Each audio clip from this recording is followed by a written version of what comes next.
দেখা গেল যে একসময় আপনার স্ত্রী কনসিভ করলো বা সে গর্ভবতী হয়েছে, এখন আপনার উপর রেসপন্সিবিলিটি বেড়েছে।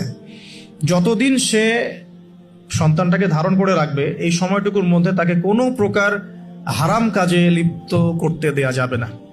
আমাদের সমাজে দেখা যায় সন্তান যারা জন্ম দিচ্ছেন মায়েরা, এই 9 মাস তারা হিন্দি মুভিজ দেখেন, সিরিয়ালস দেখেন, তারপরে অহেতুক গীবত করেন, গল্পগুজব করেন, অহেতুক সময় নষ্ট করেন। এখন তো স্মার্টফোনের যুগ, সারাদিন ফেসবুকিং, ইউটিউবিং, টিকটক, ইনস্টাগ্রাম নিয়ে পড়ে থাকেন।